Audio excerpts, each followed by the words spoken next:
Welcome to the final College-Wide Graduate Institute Summer Lecture Series event for this summer. My name is Ned Walpin. I am the Associate Dean for Graduate Programs in Santa Fe.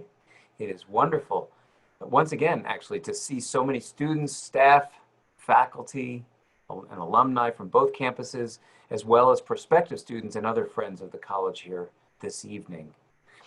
I'm happy to introduce two of my colleagues who will join in conversation this evening on technology and life. And they're doing it via some technology. They are David McDonald and Topi Heikkero. Mr. McDonald, my predecessor as the Associate Dean for Graduate Programs, has been a tutor here for 15 years. Mr. Heikkero joined the faculty in 2008 and had the great fortune to teach freshman seminar with me this past year. This event will be organized as follows. Mr. McDonald and Mr. Heikkero will start this evening holding a conversation with each other on the subject of technology and life, and then we'll open it up to questions from the audience to be submitted in the Zoom Q&A function. I will read the questions aloud to our panelists and for the audience to hear. Gentlemen, the floor is yours. Thank you, Mr. Walpin. Though the title of tonight's event is fairly general, we're mostly going to be centering the conversation on this book by Albert Borgmann, Technology and the Character of Contemporary Life. And Mr. Heikkero introduced me to this book, and I thought I might start by asking him just how he got interested in this particular approach to technology. Okay, can I make a short story a little longer? These questions about the technology, I was faced with them, or I encountered them, or they encountered me in the late 90s. I was academically working on ancient Greek philosophy at the university, but then I was working as a trainee in a technical research center in Helsinki, in Finland, and our group's job was to write a kind of a meta review of 3 different technology assessments from all over Europe, and they had the same question. Was the same. It was about the gene modified crops, but then it obviously involved parliamentary questions, ethical questions, political questions, technical questions, and it was basically about technology assessment. And we interviewed a number of people and read a lot, and then I had a sense that these are questions that nobody really knows what's going on, and we are not going to make very good decisions about these things, whether we listen to the expert or whether we err on the democratic side and just file it through the parliament and let the MPs with very limited knowledge to decide. And then that led me to change my later graduate studies to technology related questions. And already that first summer I noticed that these questions are very difficult, that we all felt certain kind of paralysis, that it was difficult to see what the heart of the matter is. It was very difficult to articulate things that would be intellectually rigorous and kind of morally conscientious and what have you. And then when I started to read philosophy of technology, I noticed that we usually fail in philosophy of technology, that much of the philosophy of technology isn't very good. And having failed myself, I'd say that it's not the fault of those who try. It's just that the questions and the subject matter is such that it evades good analysis and relevant perspectives. And then somewhere down the line, I came across Borgmann, and I noticed that this is different. That Albert Borgmann actually succeeds, at least in some respects. So I felt that he was exceptional in the sense that it's actually pretty good philosophy of technology that he has to put forward. And of course, I had people who recommended him to me, but I can say that there's a big difference between Borgmann and there's quite a lot of writing on technology, obviously, these days, because one would imagine that we managed to say something intelligent about it, but usually not really. And I think Borgmann is somewhat exceptional. And what makes technology so slippery as a topic?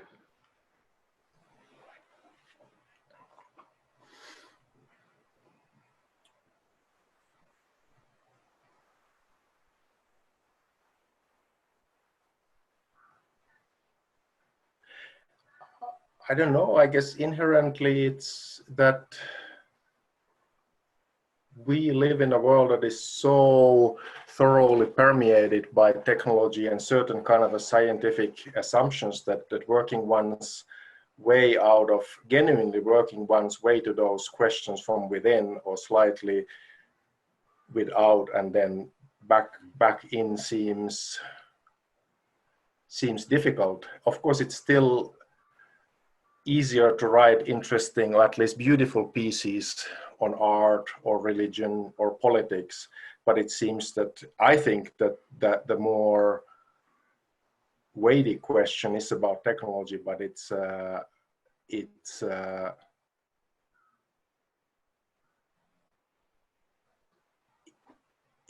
technology is an evasive topic for philosophy. And Borgmann himself points out how technology is central to how liberal democracy means to fulfill its promises. So that's another way of explaining just how pervasive technology is in our society. That it's really at the heart of the hope for I don't know if it's self-realization or whatever kind of thriving is envisaged as a kind of goal for this society. So, yes, and yeah, go on. Yes, and then it's a certain kind of a sense that questioning technology is going to take something away from us. And of course it might, but it seems that it's not so easy to find a kind of a relaxed, leisurely space where we can truly ask questions about technology without having a partisan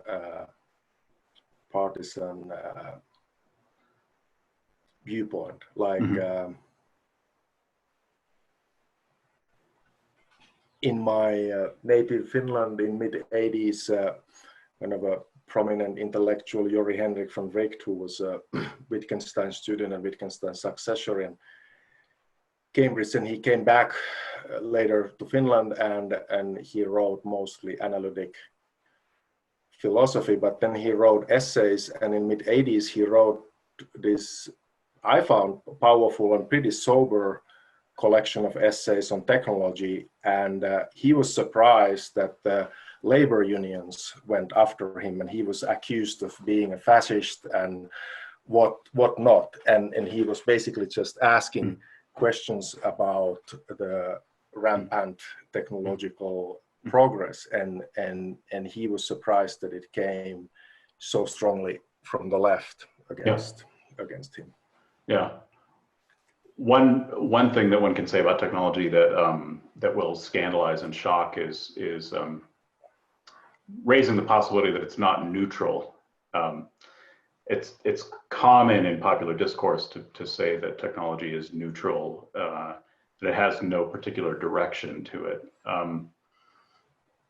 I've sometimes raised the question and been met with surprise and shock. And I think Borgmann makes the case that it's not neutral. He puts forward these different views, one of which is the instrumental view, where technology would be only an instrument of human wishes. And in that view, if it's only instrumental, then it should be neutral. But he doesn't end up staying with that position in any simple way. Maybe we could elaborate in what senses, in Borgmann's view, technology is not neutral. Yeah, it was when you brought that up, and And I thought that I obviously will want to say that it's never neutral, but then having some simple case study and working out an ironclad argument that it's not neutral is not that easy. So I feel that this is maybe a question that we might want to raise this question again once we've gone through Borgmann's ideas to some extent, because it seems that they kind of show in a nuanced way in what manner technology is not neutral. Yeah. Well, let's get into it. Let's try to put forward the primary ideas that Borgmann presents. Should we start with the device paradigm, or we can start at the other end? I think it might be better to start with the device paradigm. Okay. So his claim, and I'll just sort of start us out and let you fill out the picture. His claim is that the essence of modern technology is the device. And in common speech, we have a lot of devices. We're familiar with cell phones and automobiles and so on. Let's try to make clear what a device is for, or what the device paradigm is for Borgmann. Well, we could use his example that I think is an excellent example, even though it's maybe smacks of romanticism a bit. But his example concerns warmth. Yeah. So if we live in northern United States or Canada or in northern Europe, we need warmth half the year, otherwise we're going to die. And before device paradigm started to hold sway, the warmth was created by a hearth or a stove that was some stone or metal construction, usually the center of the dwelling, but it needed wood, and somebody needed to go and pick the wood, chop it up, and the wood storage needed to be kept up to date so that you don't run out of the wood. And some skills were needed, starting the stove and keeping the fire up and not heating it too fast and cold winter so that you don't break the chimney. And so in short, it required a lot of care, and usually in a family the different jobs were distributed, that kids could take care of small parts, and then mom would take care of the tending to it, and dad would take care of other things. But everyone had a very clear sense where and how the warmth was coming from. And then when device paradigm has gotten its full sway, so then I have central heating, I have just a small whatever grid on the floor, and warm air is coming from there. And then I have a thermostat, and I can set the temperature in whatever temperature I want, exactly. Yeah. But I might not have any idea where the heat comes from, what is burned, how, where the plant is. It's just central heating. I pay the bill, and I get the commodity that is the heat. But I've also been given the ability to control this commodity quite exactly, while the earlier form of heat wasn't exactly controllable. It was some kind of a practical everyday communication with the fire source. And the earlier way of heating the home provides a focus for the household, and in as much as it does that, it seems that it helps to promote a kind of togetherness or human interaction, not only within the household, but even in the extended community, because you could imagine that the larger community might be involved in gathering the wood. Whereas I suppose the commodified heat of central heating will foster a sense of self-sufficiency, even isolation. And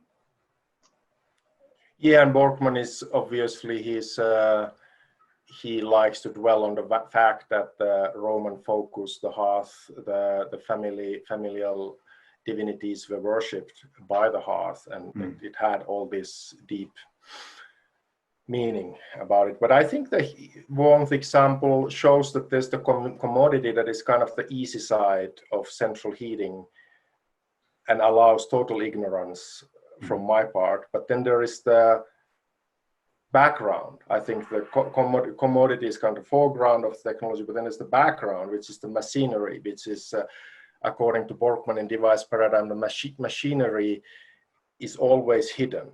The device paradigm works so that the machinery is usually very complicated, but it's hidden, and we are not supposed to know about the machinery. That's why it would be a very strange, very hyper nerdy person who knew everything about his central heating system. Yes. We would find that very awkward.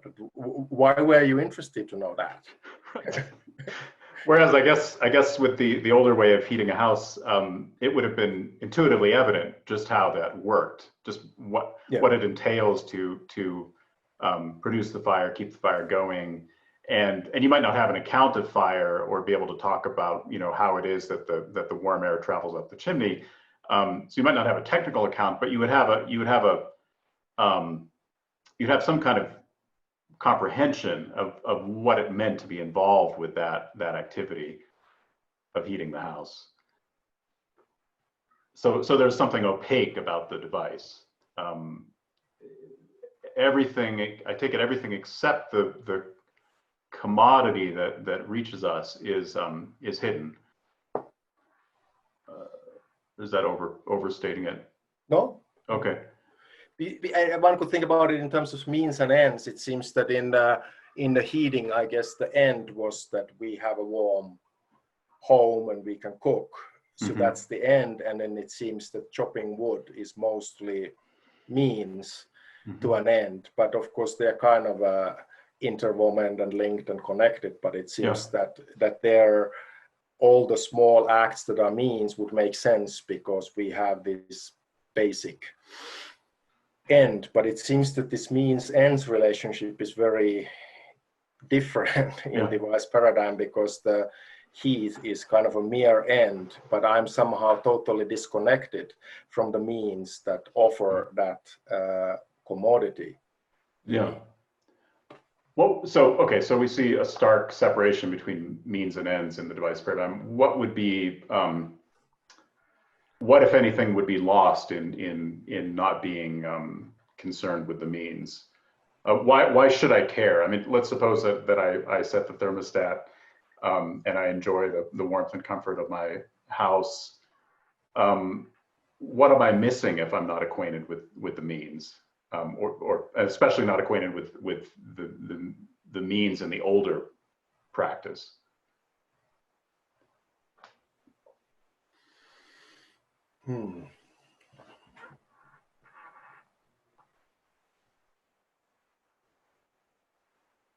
Well, I think there's one kind of ideal that we have is that I think we still think that we should be somehow intellectually at home in the world.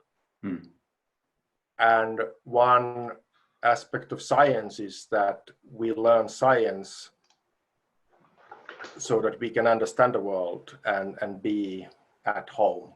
Well, it's a little more complicated than that. But if you understand that, okay, for fire you need burning substance and oxygen and heat, it kind of helps you to be at home in the world. If you live in the world and you've never understood how fire works or how plants produce sugar, it's somehow not acceptable. We should understand certain basic things about the world. But then it seems that somehow it's totally acceptable that I'm oblivious about central heating. I'm not sure if it's acceptable, but it seems that that's the common state of awareness, that it seems that it's not important. It's not an ideal citizen of contemporary society. Yeah, I guess we should find out some of those things now that I think it more carefully. But it seems that usually we don't. Yeah.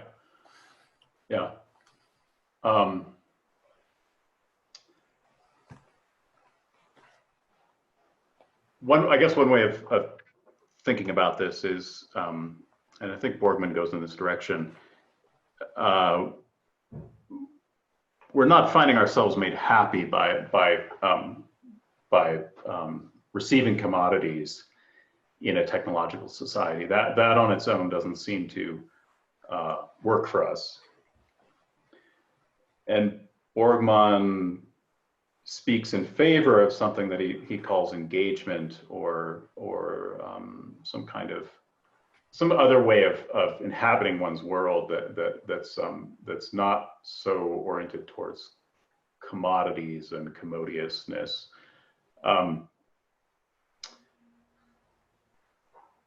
So I think he's making a case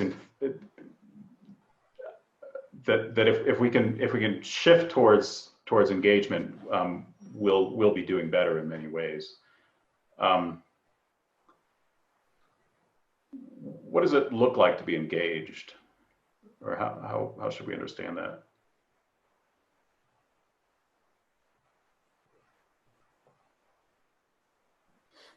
Well, you said earlier that he says that it seems that the device paradigm is unable to make us happy. And I guess the paradox there is that it's unable to make us happy because with device paradigm, we get exactly what we think we want.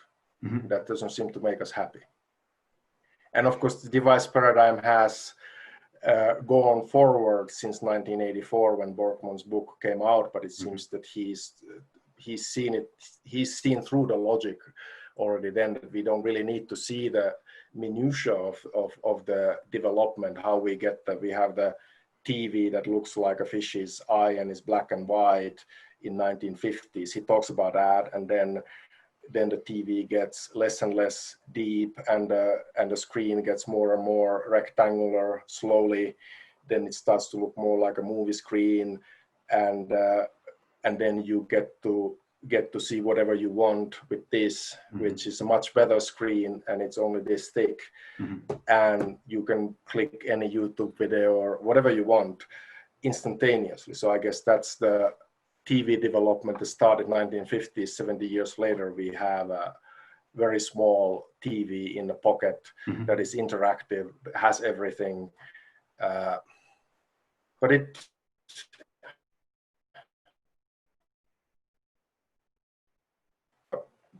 You cut out there I think that maybe you could back up and repeat what you just said. Okay, what did you hear last? You were speaking about the cell phone as a culmination of the television.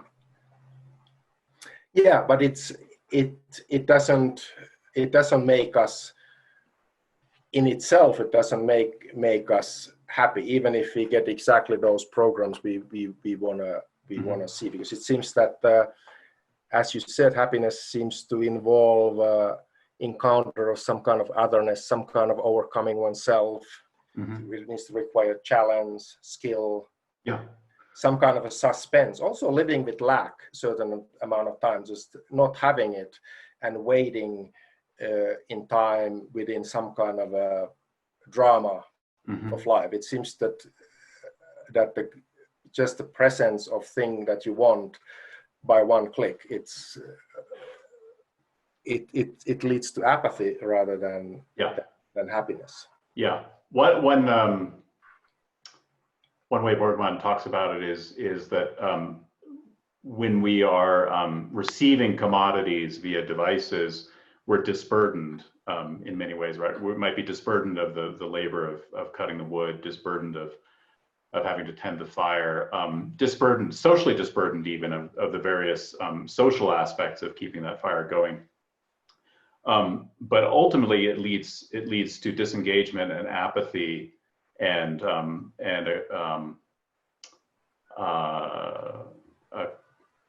kind of I don't know if he puts it quite this starkly, but a sort of indifference that really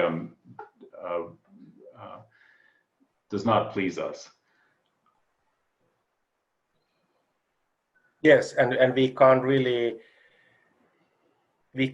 say no to that, because mm-hmm. the device paradigm is gonna roll forward. Of course, like some earlier phases of technical development look, we have nostalgia for those, like sitting with the friends around a turntable listening to music, when we actually listened to like long pieces of music together. Everyone was quiet, and because it wasn't so accessible, there was some kind of a centering power still, or even the national TV, when there was no VCR and the programs came at a certain time and it was more tight time and place. We were anticipating certain films or TV shows or political events or sports events, and then we were talking about them afterwards. But now it seems that you don't have to be there anytime because it's always stored and accessible. Of course, there's still some events like that. So I guess I said this, that it seems that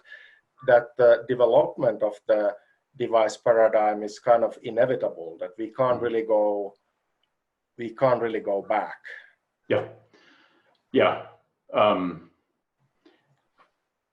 Yet Borgmann seems to think there's a way that we can constrain it, and maybe later on we can get around to that. Try to talk about what it would take to have a more sustainable relation to technology. He doesn't seem to envision us becoming non-technological or returning to a pre-technological era. And there are many things that he admires, it seems, about technology, but he does think there needs to be something like reform. So let's talk about the reform at some point in today's conversation. But more immediately, let's talk about these things that he puts in contrast to devices, focal things and practices, with the preeminent example being the one you already discussed, the hearth, the central fire of the household.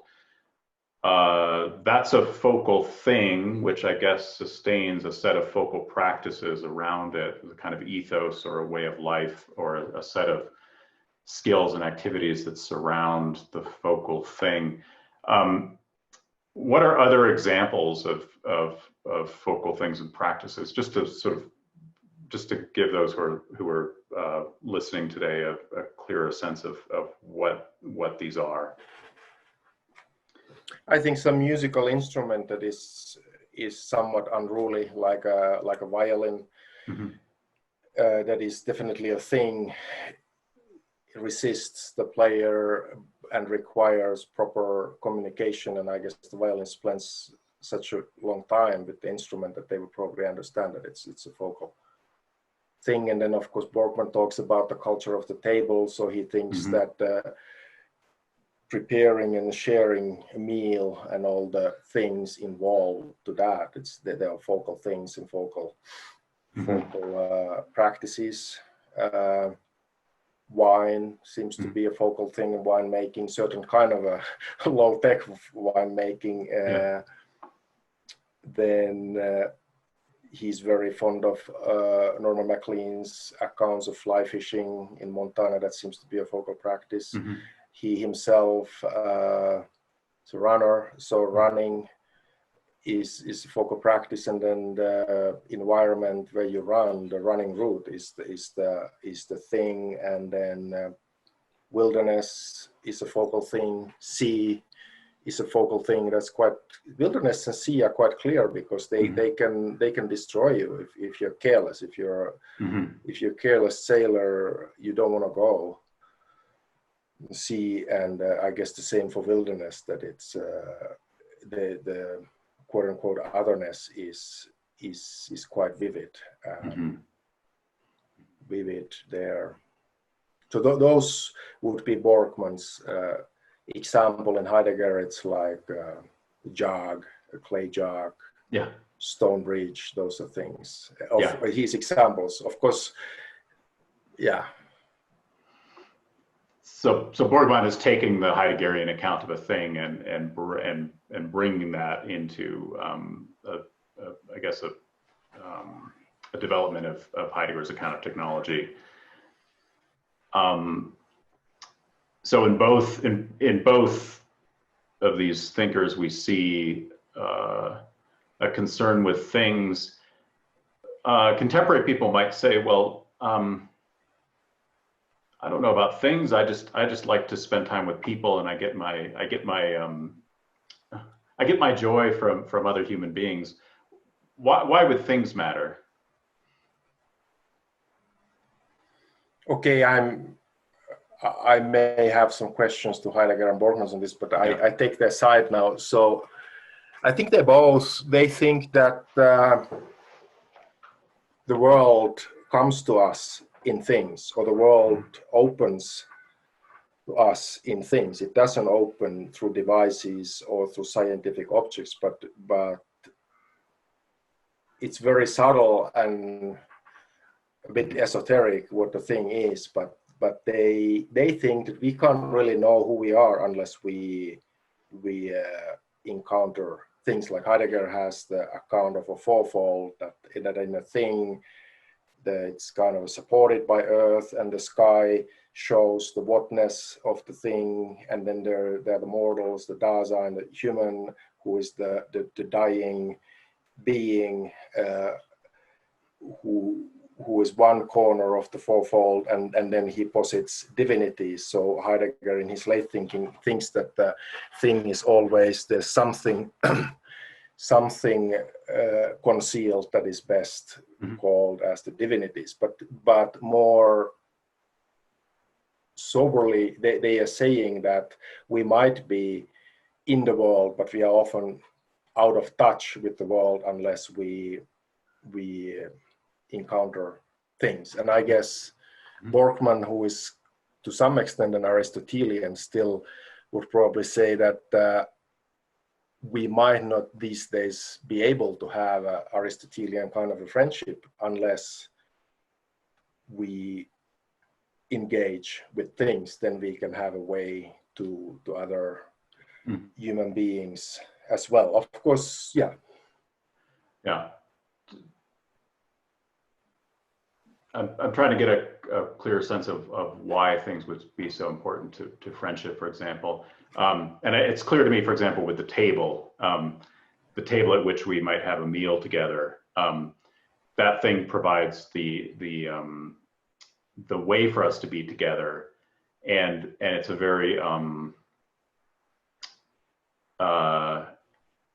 and it seems to abolish the distinction between means and ends when we sit together at a meal. On some very functional level, we're there to nourish our bodies with food, but what's actually going on is much more complex than that, and there's not some way in which the means are simply serving the ends, I think.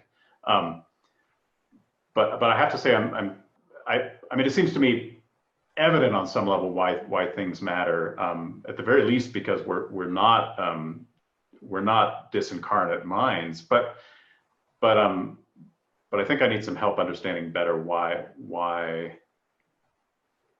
things matter.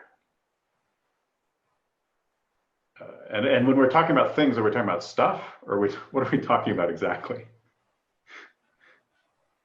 In Borgmann and Heidegger, they're usually material things. I was maybe thinking about,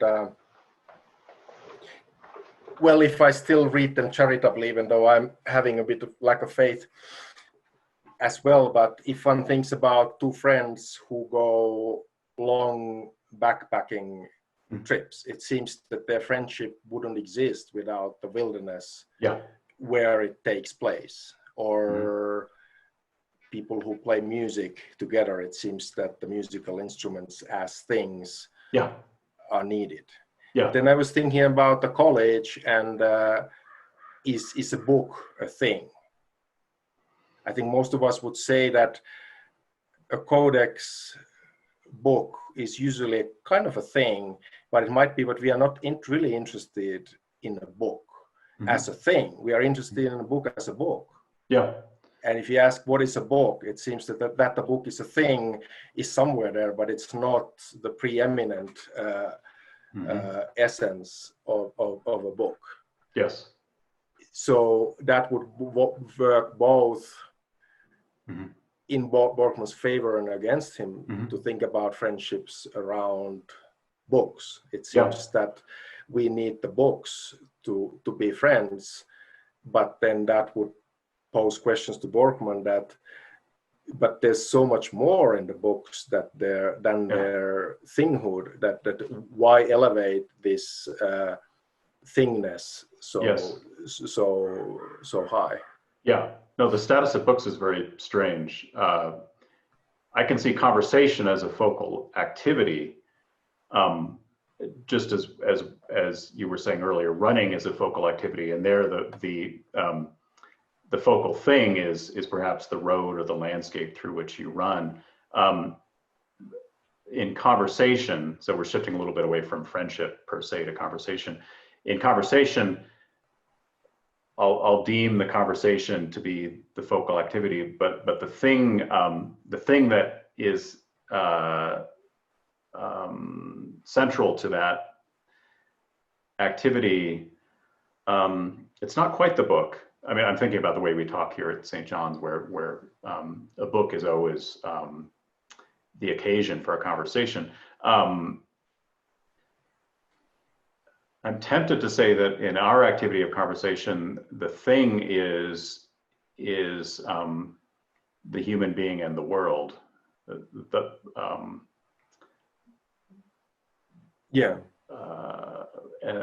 the book, and whatever the role of the book is, it's very subtle and hard to articulate. I'm not sure. Yeah, though Borgmann does himself, he talks about the culture of the word and reading and literary conversing as a focal practice. But then, if the concrete things like Heidegger's jug or the stove are somehow central to that, it seems that then that family resemblance starts to fall apart. But Heidegger himself, when he talks about things, of course, he says that for Meister Eckhart, even God is a thing. God is the highest thing. So in that sense, if we take the Indo-European thing or the ding, whatever it was for Eckhart, if we take it very broadly, that a jug is a thing, but God is the highest thing, so then, of course, we could place books there. But then it seems that the kind of the concretist traction of Borgmann's thinking, it would start to become a little fuzzy. But of course, there's something thing-like in books, in the sense that at least the better books resist one interpretation and they can't be controlled and all that. And those are all those things that Borgmann and Heidegger find in things, that it seems that the scientific object is always intellectually constructed so that we can maneuver it. And then, of course, technological products have had a blueprint so that they're totally predictable products. But the point about things is that there's something where being or the world can reveal itself so that it's not just about us, about our thinking or imagination or our productivity. And I think to a reader, there's something at least analogous in books. Yeah, that makes sense.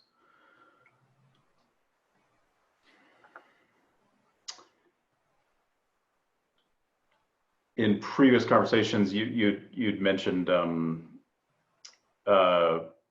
experience you have with Japanese Japanese ways that maybe would be relevant in talking about focal things, practices. Do you want to get into that, or should we go toward the audience?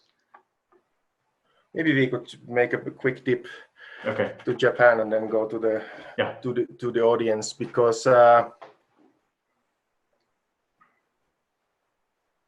me, at least at some point, it seemed that these Borgmann's ideas, that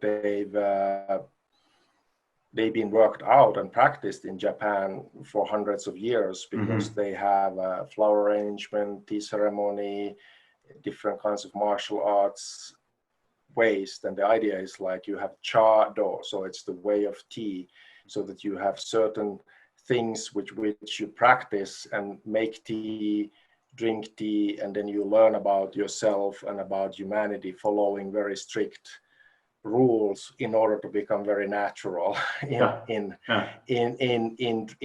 drinking tea. And but I suggested that idea to Borgmann. He didn't like it too much. So I think that he probably wants to see the focal things and practices more tied to something like American wilderness or old-fashioned harvest, tea, backpacking, the food, where you get real nourishment from the earth, and then you share it with your friends, and in his somewhat Catholic surroundings you say a grace, and then you share bread and wine, and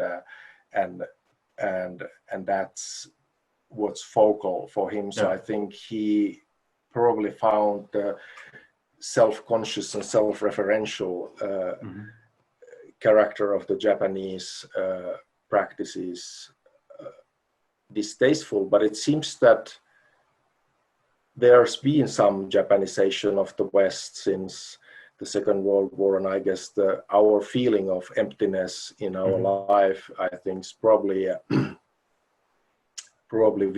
I think that we felt somehow by, I don't know, instinct or gut feeling or whatever it is, we felt drawn to that, even if it's self-conscious and somehow like apparently a little empty, self-referential, self-cultivation. It seems that that we've needed it. But of course, both Borgmann and Heidegger say that we can't really see the worth or the splendor of things till the device paradigm has gone far enough. But we also need to somehow both experience and think through the device paradigm in order to appreciate things, because otherwise old-fashioned stove would look like just a mere annoyance and nuisance. But it seems that there needs to be some kind of a emptying of false hopes concerning the technological progress, and then we would find the power of things. And of course, he's saying two things about things: that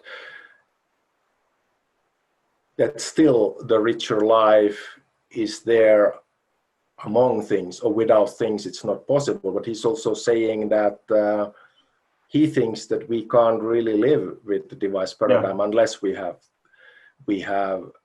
connection to things and practices, because I guess it's a common experience these days is that the phone tells you how much you've had screen time, and at least I'm always a little surprised that so much, that I'm not proud of myself.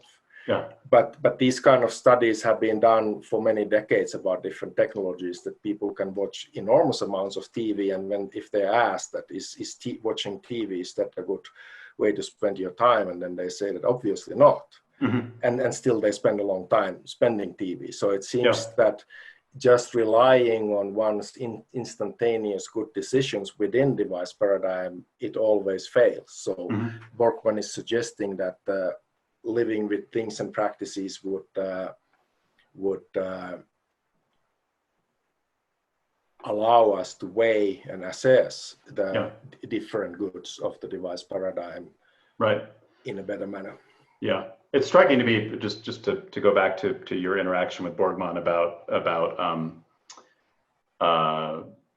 Japanese traditions, that, and maybe this makes him quintessentially American, even though I know he's not American born, that he's not especially interested in ceremonial approaches. You might think that ceremony is the preeminent form of focal practice, but he'd rather be backpacking or fishing or running, which are less structured activities. They don't have a protocol. But when you think about religious and aesthetic traditions, they do have a protocol, and the protocol is crucial. and yet he doesn't seem to be interested in that. I'm not sure what to make of it. Yeah, she's German, but he seems very happy in northern United States. Yes, yeah. Looks like we have some questions here. Mr. Walpen, do you want to Yeah, read sure. one aloud for us? So yeah, we do have some questions. So the first one, this is very good, thank you. It seems very ironic to me that technology has brought us, quote unquote, information overload in which we can know anything through devices. But Borgmann points out that the devices actually hide experiential understanding from us of the world's processes. Mm-hmm. How would you describe Borgmann's philosophy of knowledge? What kind of knowledge is valuable and why? Mm-hmm. Mm-hmm. I can try to start on that, but I think Mr. Heikkero will be able to go further with it. It seems to me he would favor the kind of knowledge that is associated with the direct encounter. Working with a particular thing, being part of some set of practices, whatever kind of knowing is associated with those things is what he would seem to favor. He has respect for scientific knowledge, but I'm guessing he would say that what you can actually build a life on is the kind of knowledge that has to do with engagement.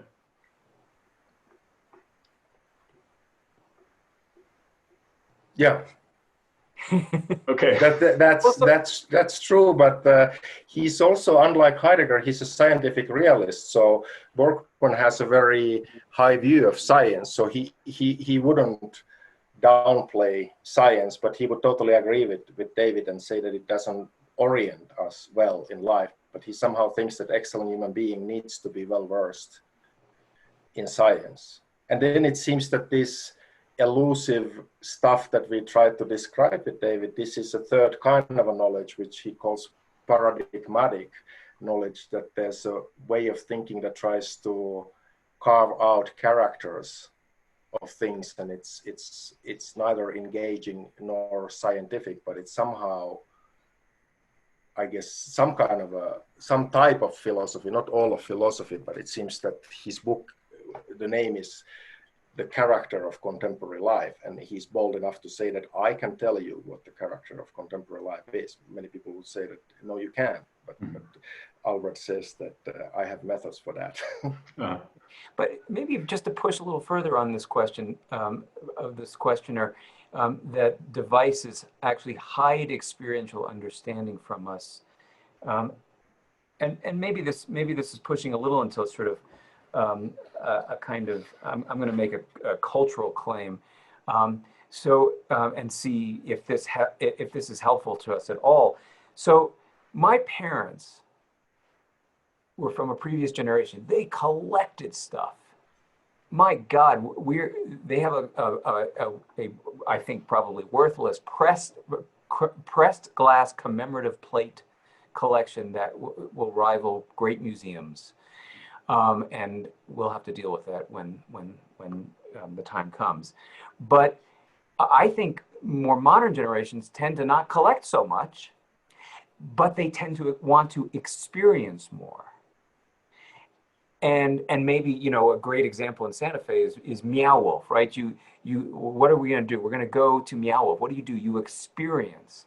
And I guess I'm trying to understand, that actually feels like a symptom in a way of something rather than a solution. And I'm trying to understand through both the language of the question and also what you're saying is what is it that we're doing in this kind of passion or obsession with experience now that is actually different than what Borgmann would actually claim as a kind of living properly. Does that make sense?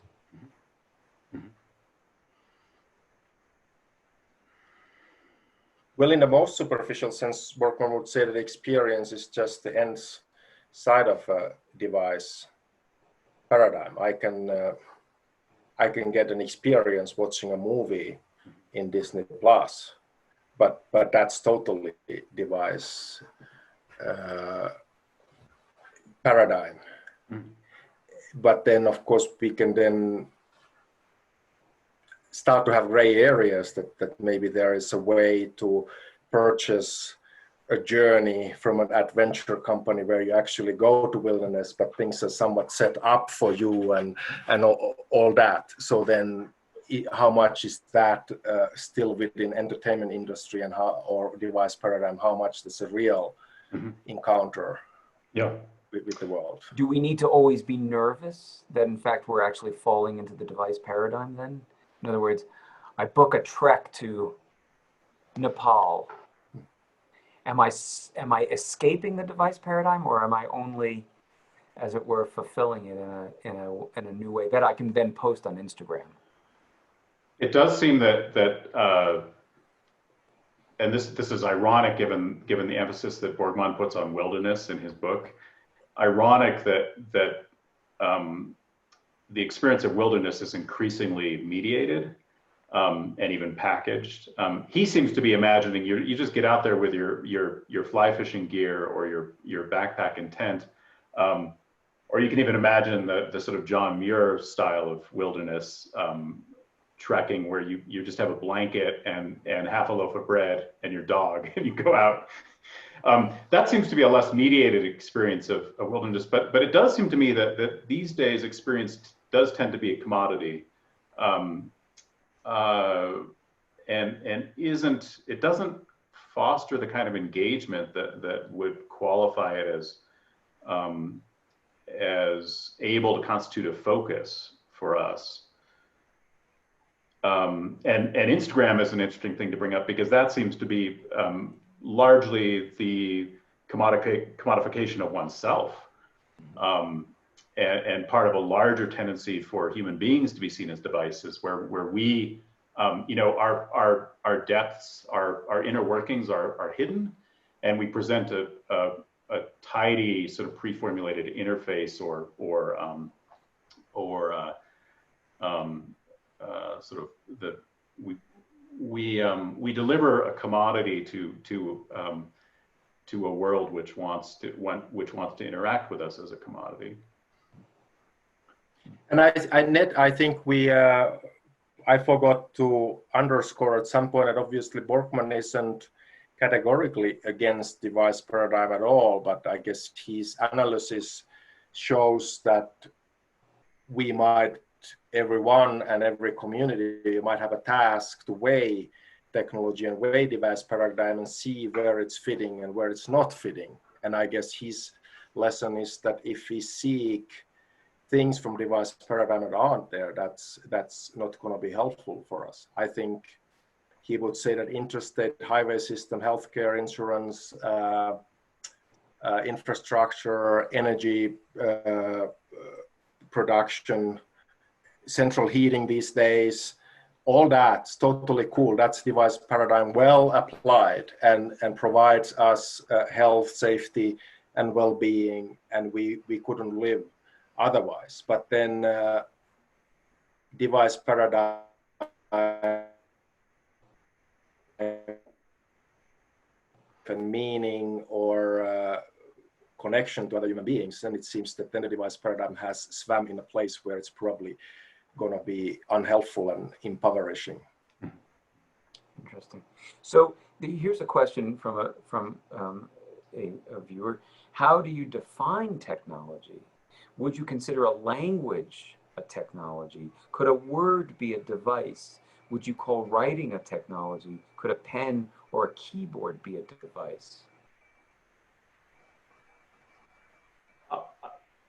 One thing we see in Borgmann is there are aspects of technology which aren't full-blown devices. Like when he discusses running as a focal practice, he mentions the running shoes and the clothing and maybe the watch that you wear while you're running.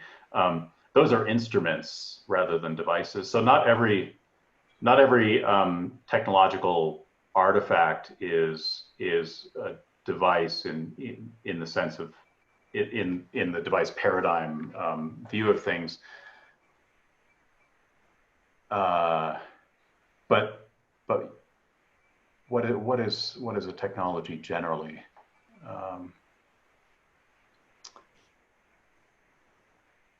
I think Borgmann would say the essence of modern technology is the device, but he would allow that there have been technologies prior to the modern era. The printing press as the yeah, obvious example. Right, and the printing press, for example, it doesn't seem to operate in a commodity manner, not entirely. There's a whole lot of skill and engagement involved in bringing a book to press, including dealing with lead type and being able to operate this big piece of machinery. So it seems a printing press is not a modern technology in the way that an automobile is. Yeah, I think he's quite clearly saying the device paradigm is kind of the final stage of modern technology, or maybe the essence of modern technology. He talks about a wheelwright's profession in England, and that's not in device paradigm. That's still old handicrafts tradition, but obviously there's a lot of technique involved there, and a violinist is going to use a lot of techniques to play well, but that's not technology it's more like technique in the sense of skill and prowess. But the device paradigm, it also has the fact that usually we are on one side of the device paradigm. We go to work in the background. Somebody is expert on insurance mathematics. He goes to work in the background of technology and cranks out insurance policies. When he is on the foreground of the technology, he will use all the easy access commodified stuff, but he knows about, he might be the only person in the world who knows that much about insurance policies, and that also shows that it's fragmented in the way that we are not fully in possession of the device paradigm. It kind of employs us and then sets us up as consumers on the. So I mean, there's no doubt I would, if I see a great violinist, I mean, I am not going to know the techniques that person is deploying, but that's not a kind of what do you want to say, alienation for me from the violin. It's just like, I know that would take a lot of hours of practice. I haven't done that. I'm at an age now, it's probably not going to happen. Is that the extent of the alienation? Or how are you understanding the difference between that and the sort of, what do you want to say, almost the curtain, the Wizard of Oz kind of paradigm for devices? I think we can still see the violinist's bow and fingers, even though we don't know how she or he learned those techniques, but it's kind of all in plain sight in principle. But I mean, this one, the phone, the easy to use interface here, that's the foreground, but then all the rest is hidden. I'm not supposed to see the components that are inside, and I'm not supposed to know how the programming goes on different levels.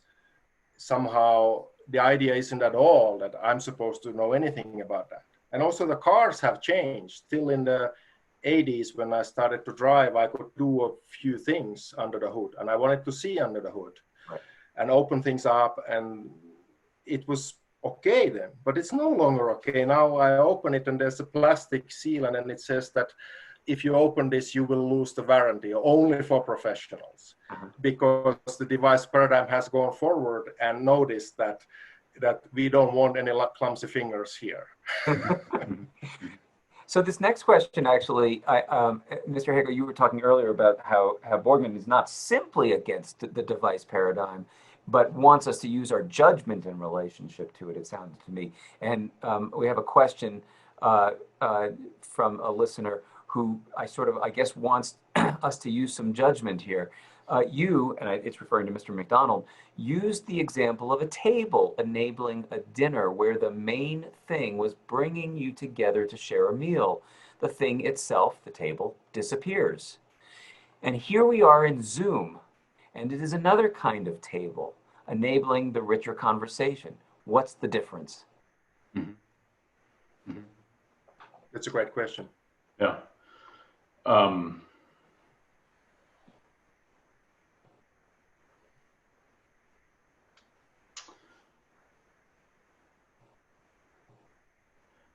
And this is related to other questions about technology, computer technology, network technology, whether anything's lost when the table becomes virtual.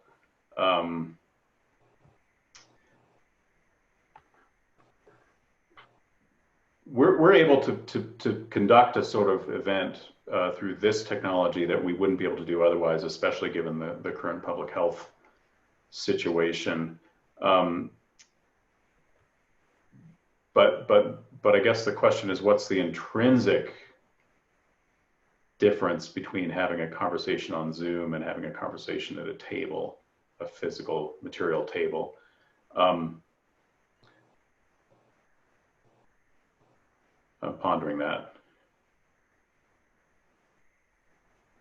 Do you have a place to go with that, Mr. Heikkero? I don't have a very strong place because I don't feel, my colleagues feel the loss with Zoom more than I do. I mean, having sympathized with Borgmann, I guess I should be the person who says that you just can't do these things in Zoom because the thing's been taken away, and the thing is the table and the chairs and the shared place. Yeah. And I suffer from that, but if I make an account, I say that I can do this pretty well with Mr. McDonald and Mr. Walpin because I know them from real context, and I'm carrying all that history that what we've shared together at the college and elsewhere, and that's why I can understand you two so well. But it would be more difficult with a person that I haven't met in a real context. And I think there's something to that, but even that can be overstated because I just had a class on Du Bois with high school students. I was a little kind of worried about a class, that how it's going to go in these 10 times, but I thought it was a wonderful class. And one person I had met before, but all the others were new. And I think we started to learn each other through Zoom, but it's still different learning when there are no things there. But I wouldn't be so pessimistic that I'd say that it's impossible. Yeah. One thing I've thought about in connection with Borgmann, and he doesn't use this term, but it's I think an important aspect of network technology is the interface, and you could say that the interface is the channel through which whatever commodity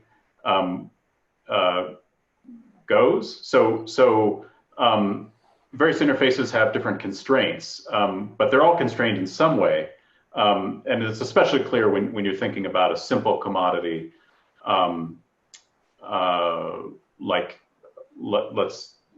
like entertainment via a television. The interface determines what kinds of things can reach you, and certain aspects of the fullness of human interaction are prevented or thwarted by the interface, by the nature of the interface. And I would say that with Zoom, the interface does have constraints, and I don't think I can fully develop this argument here, but there was a talk I gave on Emmanuel Levinas years ago at the college, and in Levinas's account of being confronted with another human being, it's essentially an encounter with the infinite that places certain moral demands on you. And my claim then was the constrictive interface of online communication will prevent that Levinasian encounter and the much of the ethical demand of that Levinasian encounter. Hence the way that people treat each other so poorly online is that whatever the ethical content of a human encounter is, it's not carried by the online interface. And I think you could extend that kind of argument to a comparison of having a conversation at a table versus having a conversation at the virtual table of Zoom. Not everything that happens in a face-to-face encounter happens on Zoom. So that would be one way of approaching it. So that's sort of akin to the analogy that I've often used is there are certain behaviors I could imagine myself engaging in when I'm driving, when I'm behind the wheel of a car in regards to another driver that I would never do to a person walking on the street, let's say on the street in New York. Yeah. So I do understand that. On the other hand, of course, we do see that technology has actually awakened us to certain injustices that we would have that we regularly have blinded ourselves to. So there's this interesting eruption of a kind of moral sentiment that can happen also at times. Yeah. Through technology. Yeah. Well, one of the questions that's lurking in the back of my mind is what general things we could say about network technology in particular. And Borgmann doesn't really anticipate network technology in this book. The book is published in 1984, and there are personal computers, but there's no network devices are not available to the mass public in the way they are now. And I think there's a lot to be said about network technology and how it's affecting the experience of being human in this moment.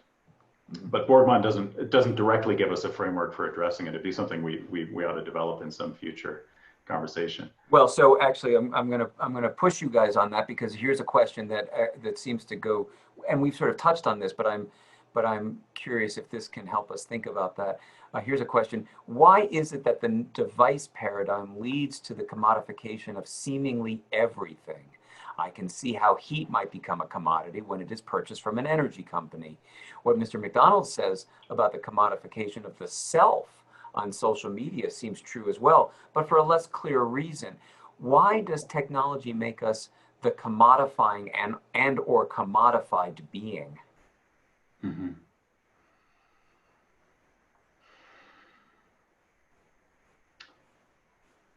And I don't know whether Borgmann can help us with this, or we push. Yeah, I think it's prior to, well,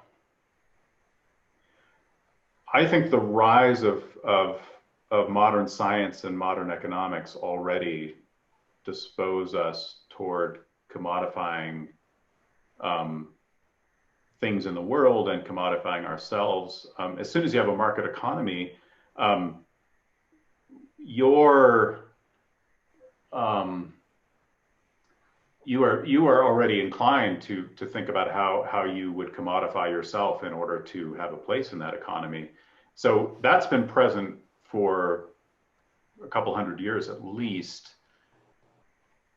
But then what network technology and social media does is it brings this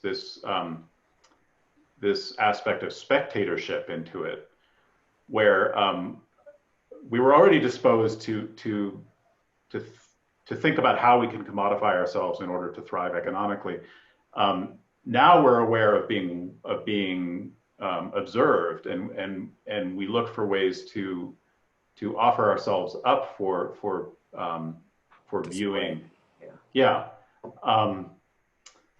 So I think it was already a strong tendency for us, and social media makes it stronger and brings it and makes it a habit even when there's no direct economic incentive. I'm not sure there's more to be said about that, but that's where I would start. And just to put on, oh, go ahead. Yeah, I think, I mean, Borgmann does talk about a commodity and a commodification, but I think that, like David said, it seems that the commodity is more like an economic and a political magnitude, and what the device paradigm is more about is availability and disposability, and that's kind of economically and politically more neutral, that the device paradigm makes the heat available. But of course, it needs to turn into commodity so that I can have a full purchase to the availability of the heat. It doesn't come for free. But I think it's the availability and disposability is the character of the device paradigm. And when we deal with device paradigm, everything becomes available and disposable, and increasingly. Like if you just think about music, it's all available now. It's also all disposable, so that you listen 15 seconds and then you decide I like it not, and then you stop listening.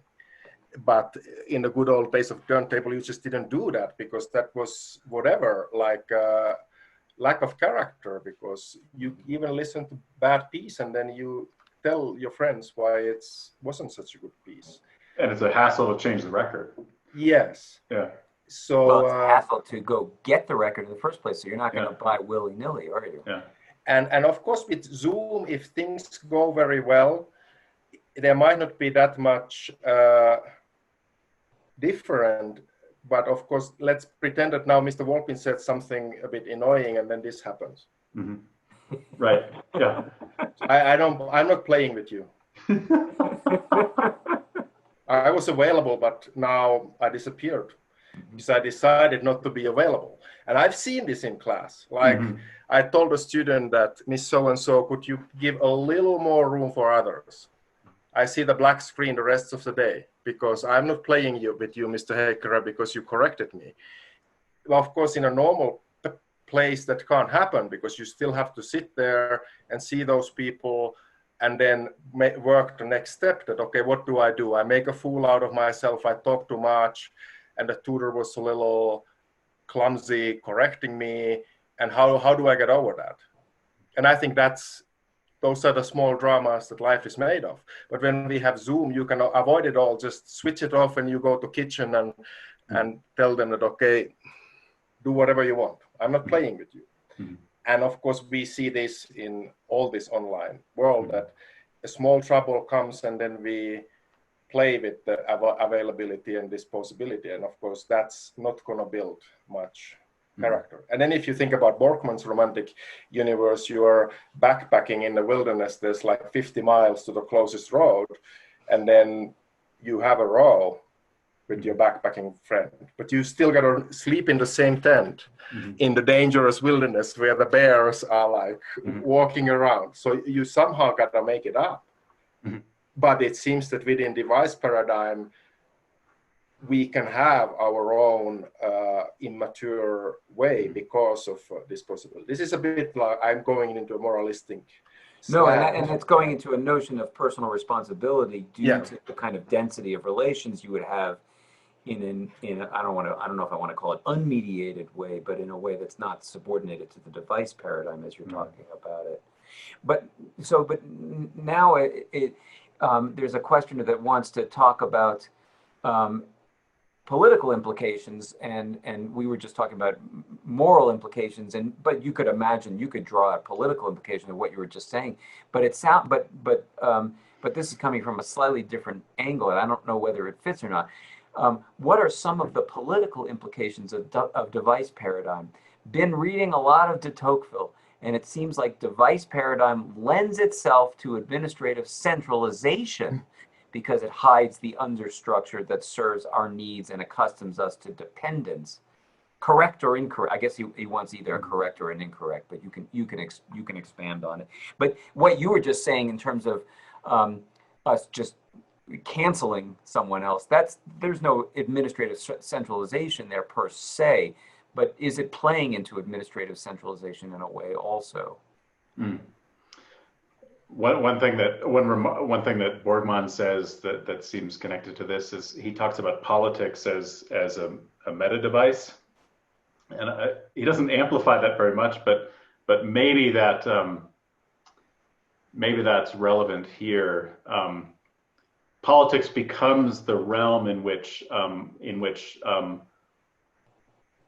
all, this is how I don't know whether this is what Borgmann means, but this is what I thought of when I read him saying this. Politics becomes the realm in which all the other commodity gratifications are arbitrated or are administered.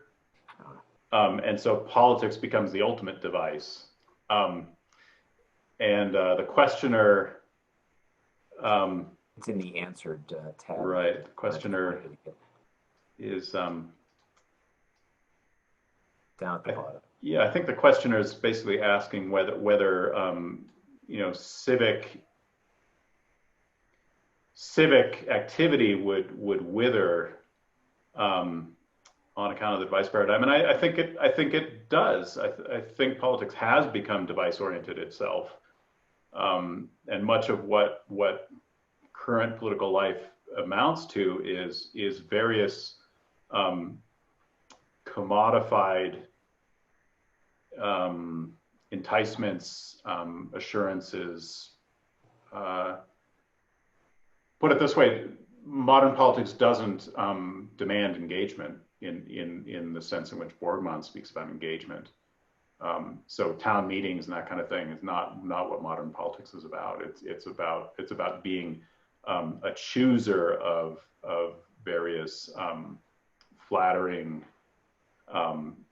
commodity-oriented things that simply arrive. That's maybe a little bit glib, but in any case, Borgmann does seem to see politics as being susceptible to this device pattern. But it's interesting. Go ahead. I think he wants to be kind of ideologically neutral, that he could be read so that whatever your sense of ideological meaning for the good life is, you have poor chances achieving your view of the good life if you totally give in to the device paradigm. You're likely to need some focal things and practices to realize whatever you thought that the good life was, and that would be then ideally quite neutral. But I would cut maybe half a dozen corners, and just as myself, I would say that what we learn from Borgmann has to do a lot about education policy and schools upbringing. It seems that he's saying that in these matters we can't let the kids choose. We gotta put them through focal things and practices because it's good for them. If we want human beings who actually live in some kind of a world and reality, they gotta play wild games outside, play the violin, mold the clay. And if it's all just iPad at school, at home, Borgmann would say that it's not going to turn out very well. He isn't demonizing iPad, but in my country, they brought huge amount of technology to schools, and the studies are devastating. There's no room for interpretation. It's all went wrong. It all went wrong. Yes. But now it's sounding like what you both are talking about is there's it's actually what's going on is the we are infantilizing or maybe stopping the maturation process. That what's going on here is some, because Mr. Heikkero, your reference of that student who canceled you was a kind of immaturity that maybe we could have writ large in our society in some way, tied to, in this discussion of Tocqueville, of the increasing centralization of authority. That becomes the parent, and we've become permanent children in a way. Is that what you both are pushing at?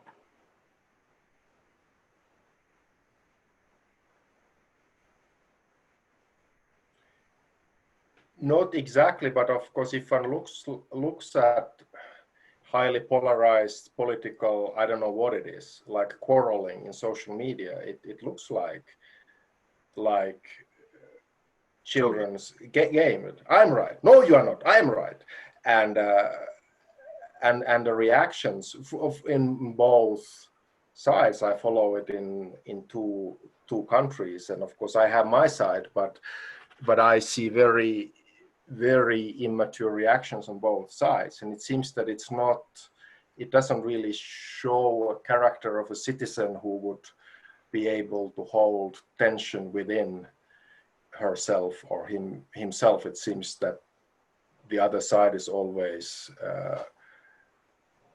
demonized and insane in these debates. And I don't know if it's into the device paradigm. Yeah, I don't know what the exact connection is, but it seems that the device paradigm isn't really teaching us perseverance, patience, all those things that you would probably require, what are you probably required in a debate where you could respect a person who disagrees with you and just say that, yeah, I totally hear what you're saying, but I think it's wrong, but let's talk about this. And it seems that those kind of conversations don't happen that much any longer.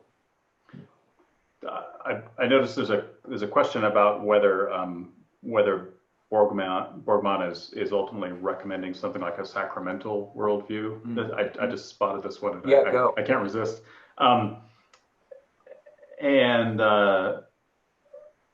I sense that in the background of Borgmann's thinking that there's some kind of at least a strong acquaintance with Catholicism, maybe even a commitment to Catholicism.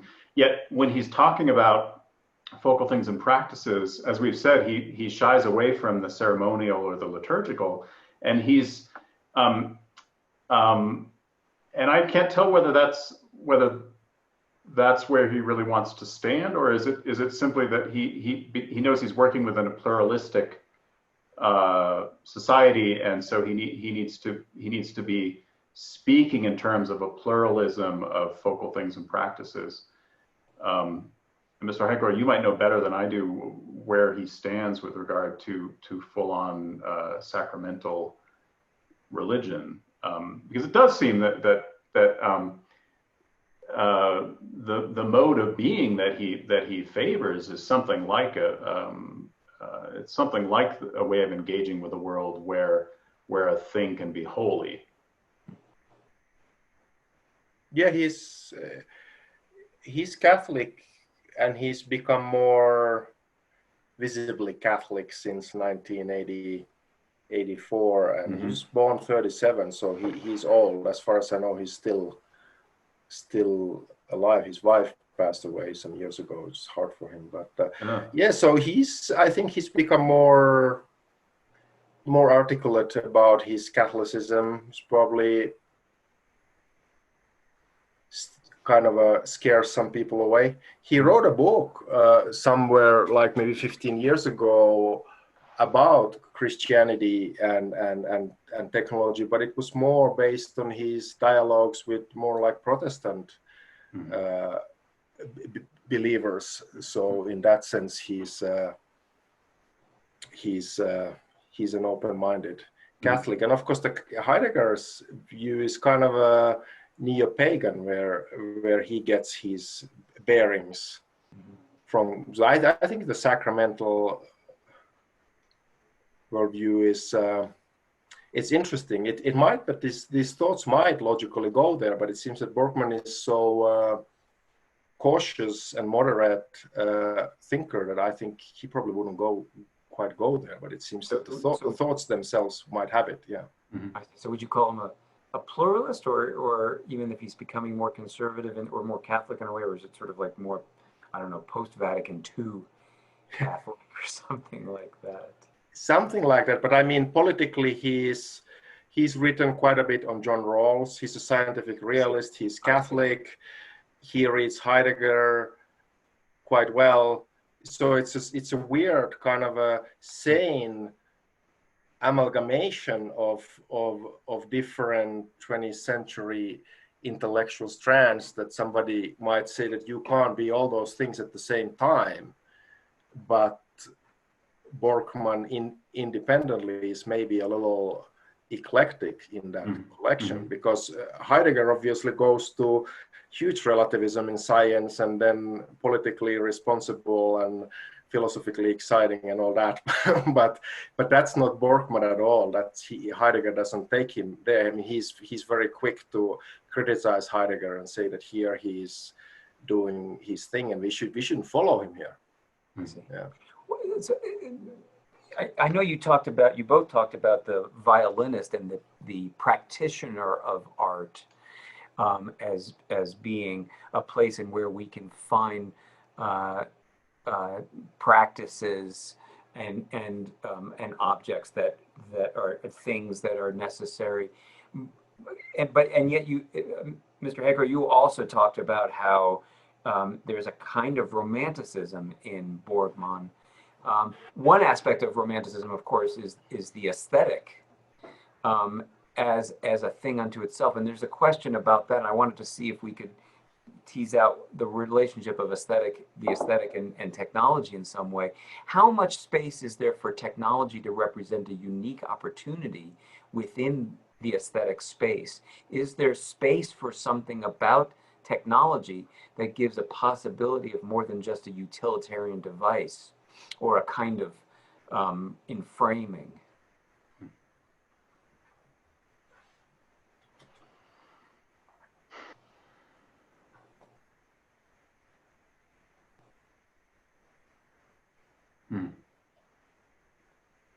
I guess I'm presuming that the aesthetic is not the sacramental. It is not, it's not Catholic practices themselves in a way. It's not the practice of sitting around at a dining, at dinner and having a conversation. It's something other.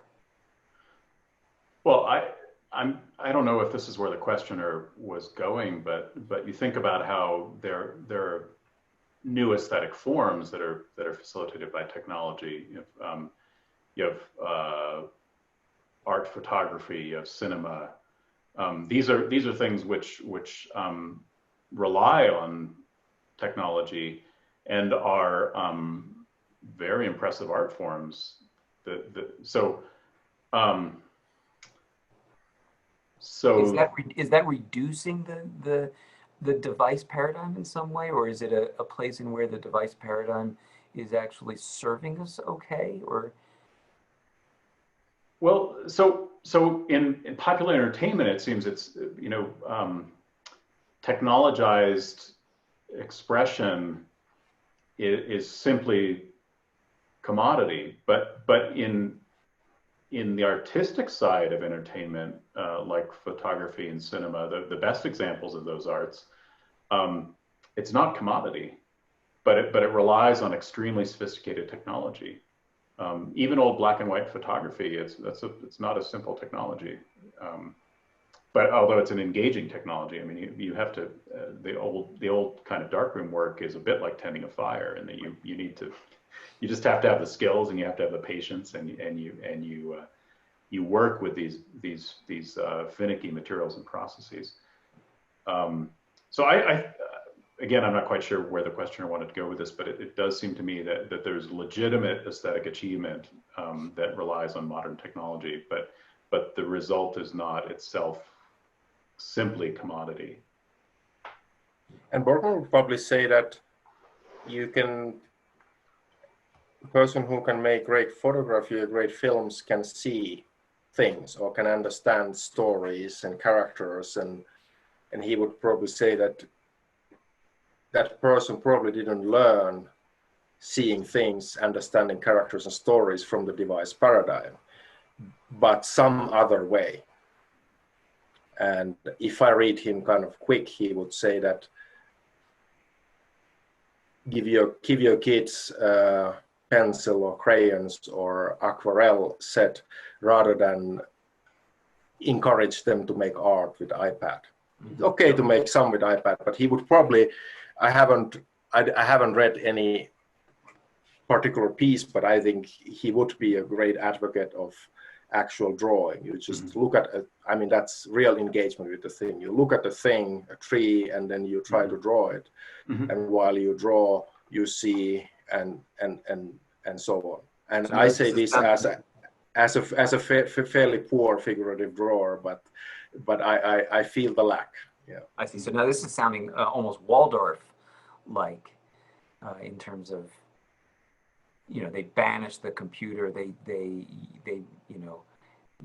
make their own instruments. There's a kind of, at least developmentally, a kind of, at the elementary school ages, there's a kind of willed primitiveness. Yeah, and I think Borgmann probably wouldn't have any program and say do this or don't do that, but he would say that if you want to orient yourself in this world of device paradigm, you're not going to be able to orient without focal things and practices. And then if you have that side going on, he says that you will feel the gravity and you will see where the essential path is. And of course, it's not one size fits all, but I'm pretty sure that he would say that iPad 24/7 for your 5-year-old kid, I doubt that's a good idea. And if you don't have focal things and practices as in some sense your starting point and as a way of orienting your artistic endeavor, then it's just technologized art referencing other technologized art, and you lose sight of the living world. And then I think it would be a kind of decadence or self-referentiality that ultimately has no. It's not talking about a world. It's talking about itself, and that's one of the hazards with the online realm, is that it's so much about itself, right. And doesn't engage with the world of living people and things, and therefore becomes dull and grim as well. So there's a question that's maybe going to take this discussion from a different angle. We have, in a certain sense, been spending quite a bit of time in terms of how our consciousness is shaped or ill-shaped by our relationship with technology, and maybe better shaped, let's say, with things and practices. But here's a more hard-edged Enlightenment approach. I'm just wondering if what he's objecting to is the diversification of knowledge across the population. That seems like an old objection, going back at least to Adam Smith, who anticipates it in The Wealth of Nations and suggests some remedies. We've got division of labor. That's it. Why are we talking about subtle forms of consciousness and things like that? This is just human beings diversifying. Mm-hmm. I think I might have put words in this listener's mouth at the end there, but maybe this is an old objection, just put in new words.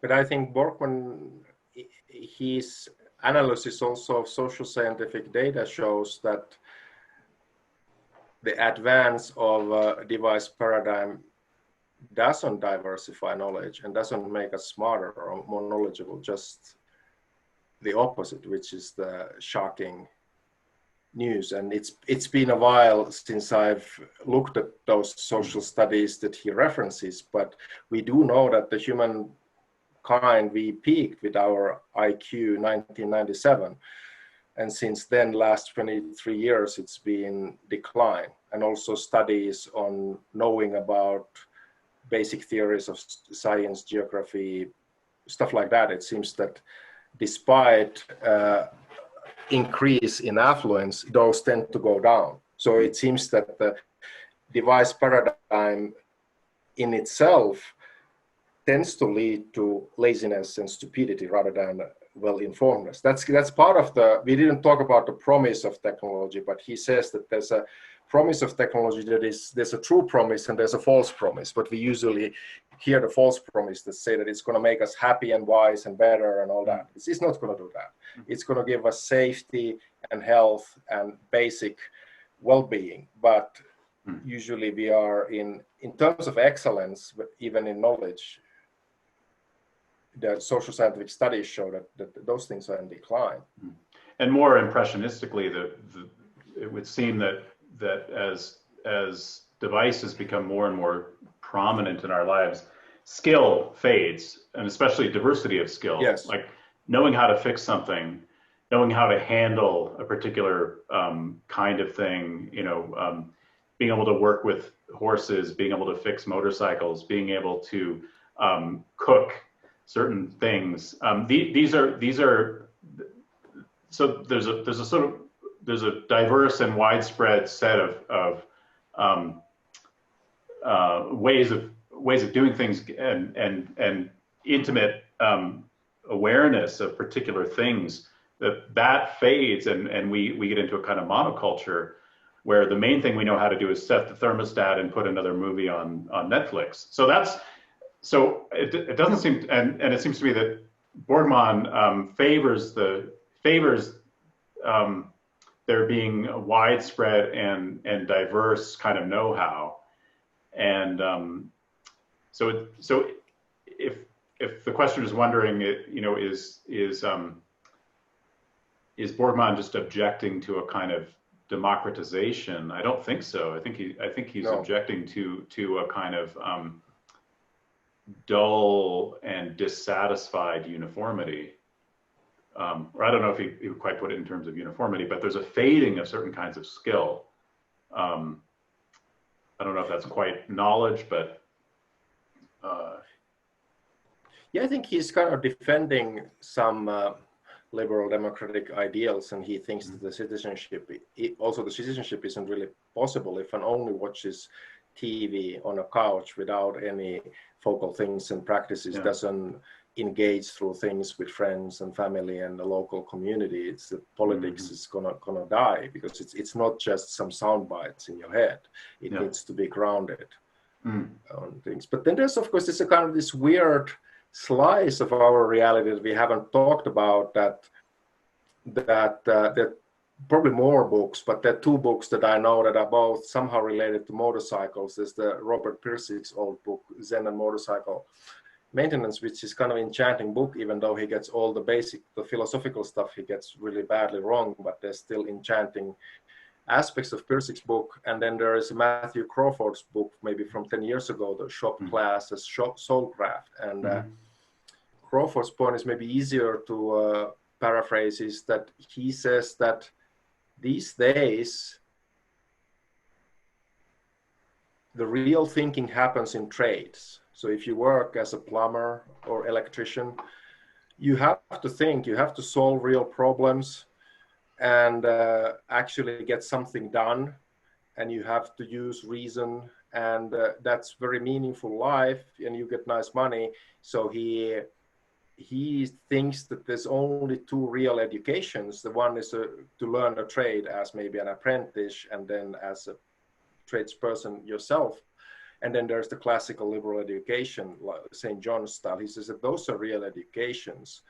And that's, of course, a bold argument. But I guess what both Pirsig and Crawford are saying, that there's still some mixtures of things and technology, or things and a low tech in our societies, and usually it's plumbing and motorcycles that come to the first in line.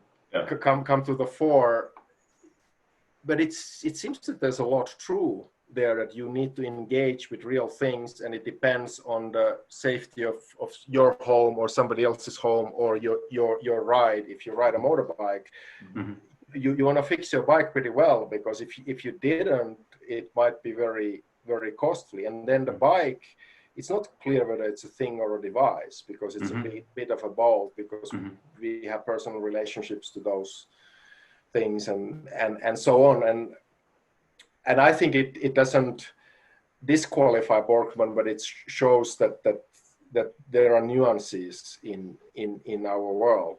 And it does seem that the plumber, motorcycle mechanic, it's a fairly narrow slice that is available to only so many people who can do that. But I'm totally sold for Crawford's argument that it could be a great life. Yeah, and there's a whole class of technologies, which someone has called warm technologies. And I can't remember quite how those get characterized, but they're technologies which do leave room for engagement.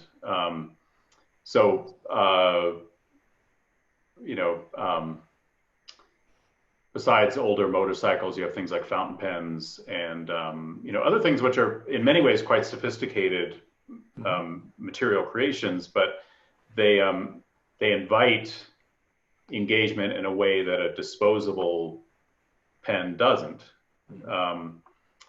There might be a whole realm of these technologies that are not simply devices.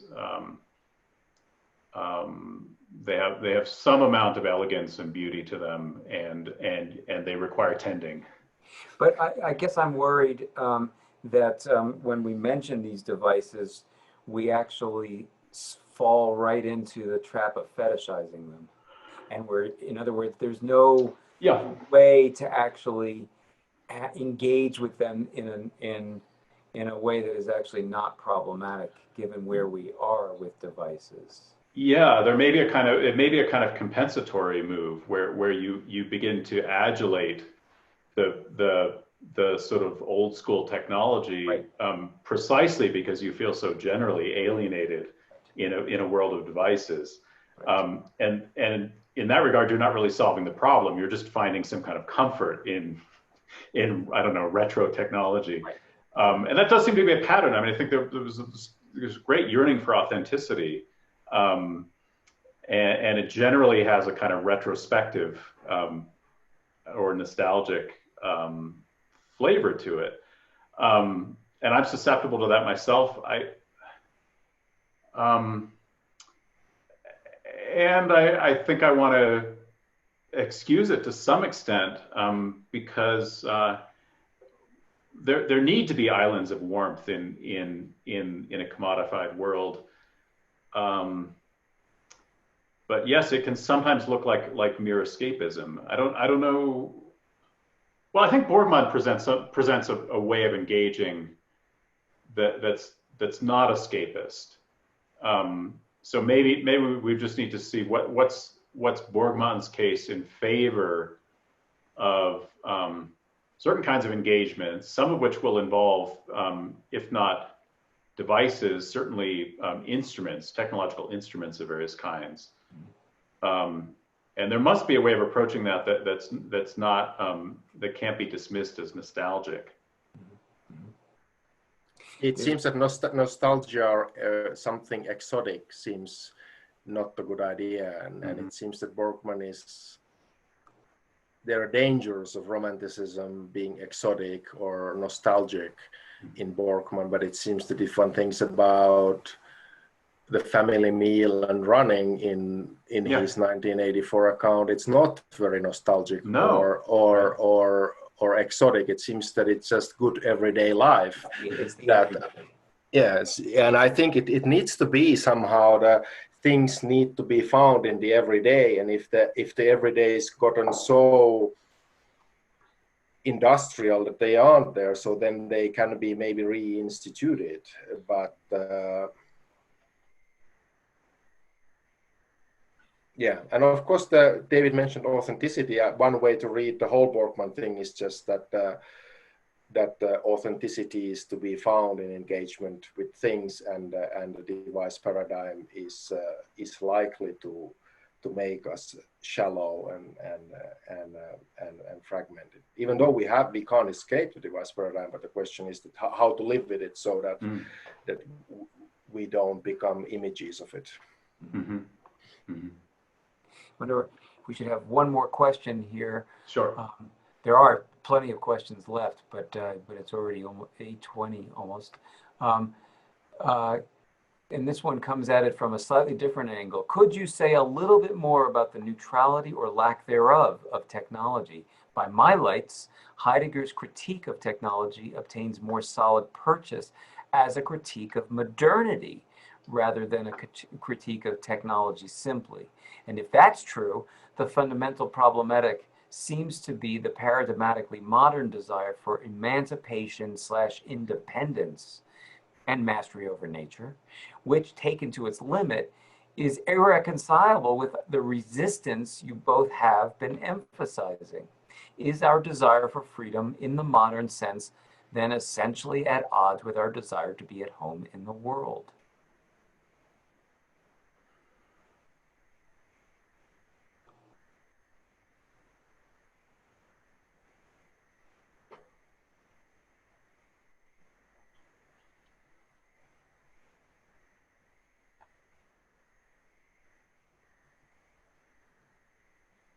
This is a more totalizing critique of than Borgmann's willing to allow, it sounds to me like.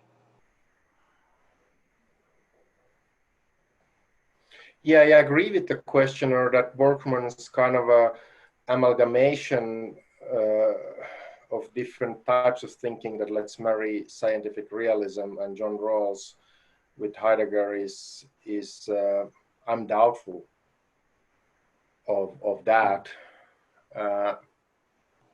But it seems that Heidegger reads it. I read the development more like the questioner does, that there's a modern turning and in Francis Bacon and Descartes towards mastery of nature. And I read that as a big revolution that sets the tables for coming hundreds of years, and that those guys were pretty aware of what they were doing. They were also pretty aware of the dangers, also the human apathy and stuff like that. They were aware of that, especially Bacon. So I read it similarly there, but Heidegger seems to think that this is a trajectory that started from Plato and Aristotle when they kind of had a representational understanding of truth and whatever the metaphysics of presence. And then when that trajectory is worked out, we will get to this last stage that he calls Gestell, which could be sometimes translated as inframing or positionality, or could be compositionality, because it's kind of a composition of so much. Can't say many things because there are no things. They're not even objects any longer in compositionality. But I would call it rack, because Gestell in German means rack or a bookcase. But rack is a kind of a torture device that you put things on a rack and then you can reshape them, or Bacon wants to put things on a rack to torture the truth out of them. So I guess we live in this compositionality / rack now, and Heidegger does seem to think that it's not just about modernity, it's about the whole Western philosophical thinking. And there I'd say that I'm not that caliber of a thinker that I could really second guess Heidegger. I don't know if he's right or not, but that's what he says. And so then the desire here for a kind of pre-modern or ancient way that doesn't include mastery over nature in the same way would actually be a false dream from Heidegger's standpoint. Yeah, but Heidegger kind of agrees with Borgmann. He says that he, of course, it's more difficult for him, but he says that we need to experience the rack or the compositionality for what it is. We need to experience it in order to be able to think and question the essence of technology. And this rack is the essence of technology. But then he says the same thing as Borgmann, that once we've experienced and thought through the lack of horizon within the Gestell, in framing, rack, whatever you call it, so then the things will come to the fore. And he says that we've maybe never encountered a thing as a thing prior to this almost apocalyptic disillusionment within. He wrote the stuff just after the atomic bombs and all that. So he thinks that we've always conceptualized the things or framed them, and this radical disillusionment will allow the things to come to the fore as things, or maybe, he says, maybe. But that's Heidegger, so everything is very difficult. So from that viewpoint, Borgmann, who says that, well, the things are there, just go running and cook for your family and witness the storm on the sea and hike in the wilderness. It's a little practical and a little sanguine, because it seems that the advent of the thing in Heidegger is much more solemn affair. So I don't think we've really answered the question, or at least I haven't, but I've somehow been running around it. Well, it's 8:25. Unless you both want to do more questions, we've actually covered a lot of territory this evening. And I'm sorry for those people who haven't had their questions answered. There are still quite a few. But I have to say, this has been really fascinating. I've got to read this book now. Should we take one more question? If we want to take one more, if we take 8:30 as a right. final. So let's do that.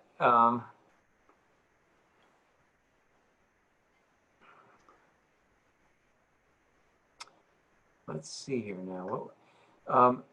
Let's try this one. I am reminded a little bit of Ivan Illich's idea of convivial technology, and particularly his essay, Energy and Equity.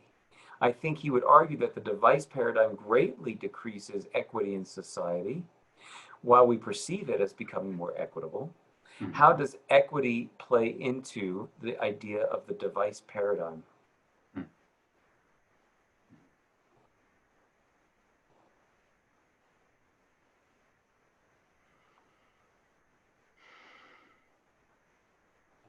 Everyone has a cell phone now, right? That's equity personified, or is it? It's a superficial equity, isn't it? Right. Doesn't seem to have much to do with economic fundamentals. I haven't read the Illich piece. I remember Borgmann, he does talk about well, he distinguishes between affluence and wealth, and he does seem to think that the device paradigm is making things more affluent, at least for some. But he distinguishes that from wealth, and wealth, I think, would be the rich interconnectedness in everyday life, where, for example, you have the family meal and you have the skillful engagement with things, and that's a deeper satisfaction than mere affluence. But a certain amount of affluence is a precondition for that wealth, and you've got to have enough money to make that meal, or you have to have the resources to do these things.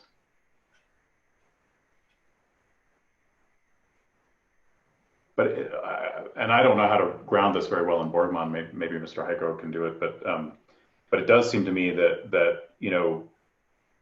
there is an increasing abundance of commodities, and maybe certain kinds of commodities that aren't especially life enriching are more ubiquitous and more available. Because indeed, nearly anyone with a cell phone can get various kinds of commodified entertainment and information from their cell phone, but that doesn't equate to wealth, and I don't know that it makes society more equitable.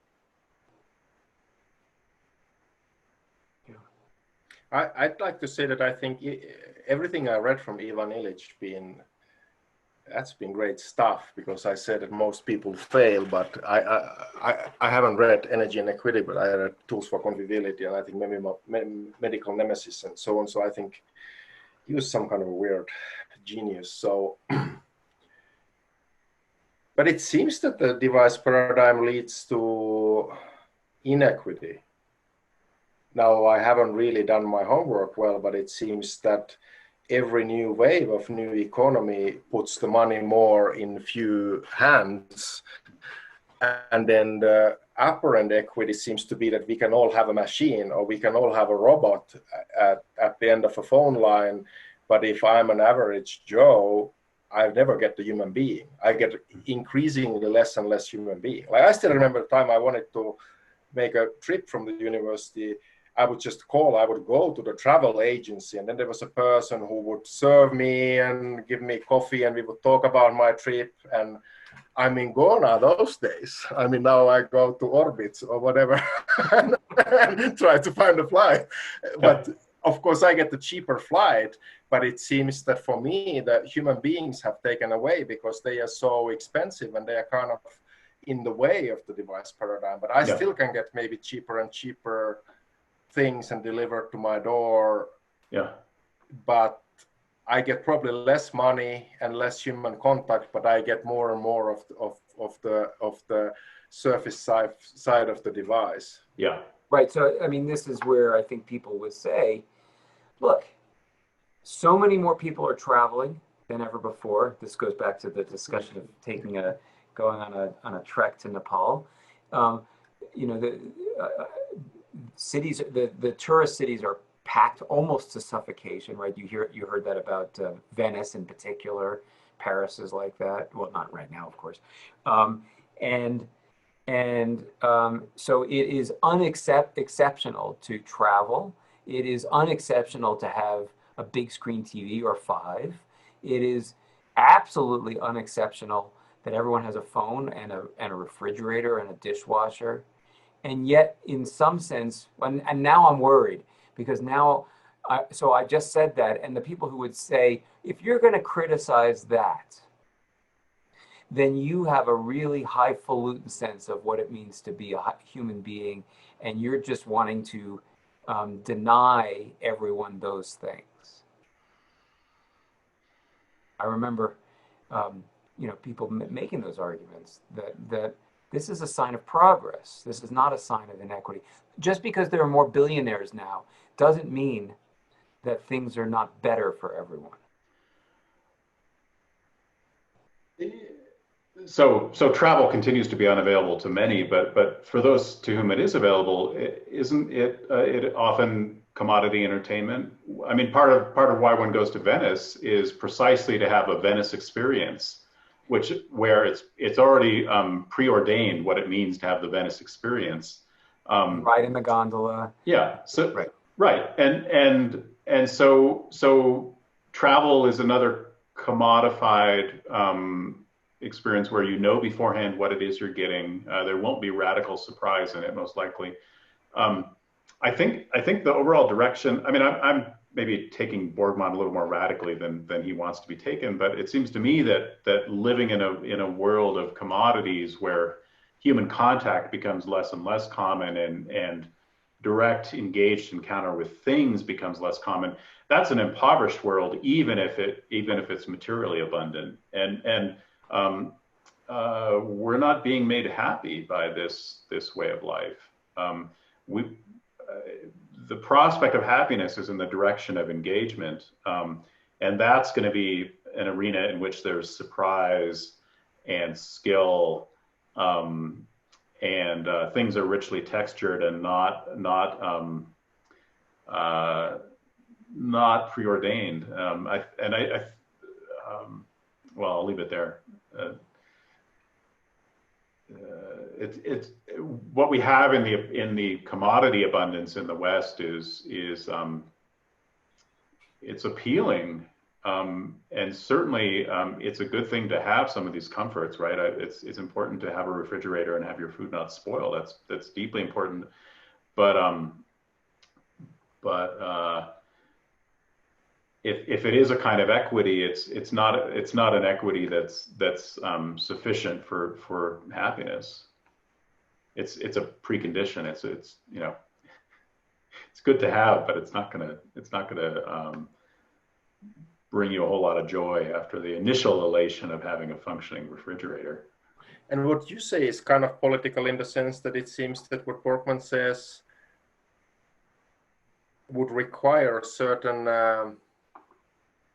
organization or certain kind of a practical looseness or freedom in one's life, because if you need to work like 12 to 14 hours a day in the background of technology, the backside of the device paradigm, whatever you do, there's no chance you're going to cultivate some evocative relationship with things because you're basically just recovering to go back to work. And you might still earn a lot of money because you're a whatever high rank professional, but it seems that his kind of life is maybe somebody in the audience won't like it, but it sounds more like a Western European life where somebody's put the law there and said that you can't really ask people work more than 7.5 or 8 hours a day. And if you do, so then you have to pay 200% for each hour that they did over, and you just can't work it around. And if you have that kind of a life, so then you have these surplus hours where you can decide what you do. But it seems that if the work life is as demanding as it is in the US, it seems that Borgmann-esque reform could be possible, but it's surely difficult. While then the Europeans, if they just play computer games and eat junk food alone, then they can be like looked down on because they at least had a chance. They had a chance and they squandered it. Yes, they had a chance and they squandered it. But it seems that Borgmann's analysis can't really lead to. I don't think it's helpful to have moralism here. I think what he wants to do is some kind of a ontology of everyday life and just show that how these things are, and you can draw your conclusions. But because there was a question about the political, and I guess we were a little like cautious there, but it does seem that in order for his account, if it's really has any truth in it, then it would probably require a life where there are labor laws that give some personal space where you can choose to find orienting ways to your life. Of course, some people would probably choose not to think about things, just religion or art or whatever, but he seems to be saying that art and religion are also going to die if they are only through technological interface. That there needs to be drawing, there needs to be place, there needs to be bench in the church, there needs to be an altar that is a thing. And if we somehow don't see those parts of art and religion, then those realms of human life will be reduced to just mere subjective experience. And I guess that's not very fulfilling. Right. Gentlemen, thank you very much. Thank you. This was great tonight. Yeah, it's a pleasure. Thank you, Mr. I particularly want to, just before everyone leaves, I want to really thank David McDonald for setting up this whole lecture series, including really coming up with, I think, a wonderful idea of having these conversations with colleagues about, I think, important subjects. And I hope we can do more of this. Maybe Zoom will allow, this technology will allow us to do more of this. So in any event, this has been a wonderful series this summer. I hope you all in the audience have enjoyed it. And I wish you all a wonderful evening. So thank you all very much. Thank you. Thank you. Good night, everyone. Good night. Good night.